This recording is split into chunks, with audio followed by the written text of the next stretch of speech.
संगमनेर नगर परिषदेची निवडणूक सुरळीत पार पडली, पण निकाल लागल्यानंतर दोन गटामध्ये तुफान असा राडा झालेला आहे.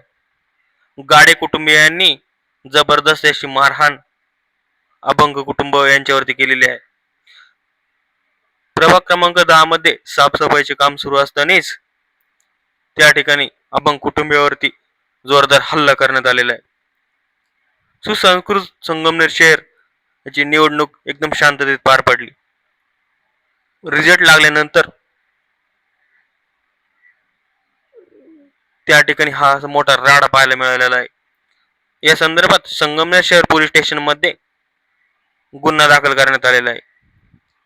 त्या संदर्भात पोलिसांनी दिलेल्या माहितीनुसार आरोपींवरती गुन्हा दाखल करण्यात आलेला आहे. घडलेला प्रसंग हा खूप निंदाजनक असून निवडणूक झाल्यानंतर आपलं वैमनस्य हे तिथे सोडून देणं हे क्रम दोन्ही आमदाराचे उमेदवार विद्यमान आमदार अमोलभाऊ खताळ तसेच विधान परिषदेचे आमदार सत्यजितदादा तांबे यांनी उमेदवार खडे उभे केले होते, पण त्यामध्ये अमोल खताळ यांच्या उमेदवारांचा दारुण पराभव झालेला आहे आणि सत्यजितदादा तांबे यांचे 27 नगरसेवक त्या ठिकाणी निवडून आलेले आहे.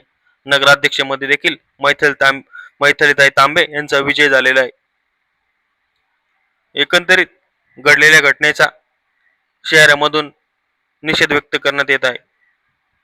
पोलिसांनी या संदर्भात संपूर्ण अशी माहिती दिलेली असून आरोपींवरती तात्काळ कारवाई करण्याचे आश्वासन देखील त्यांनी दिलेले आहे. तुम्हाला काय वाटतं हे कमेंट बॉक्समध्ये नक्की सांगा आणि आपल्या प्रतिकार न्यूज महाराष्ट्र या यूट्यूब चॅनेलला सबस्क्राईब करायला आणि शेअर करायला विसरू नका. तसेच जाहिरातीसाठी संपर्क साधा. पाहत राहा प्रतिकार न्यूज महाराष्ट्र. धन्यवाद.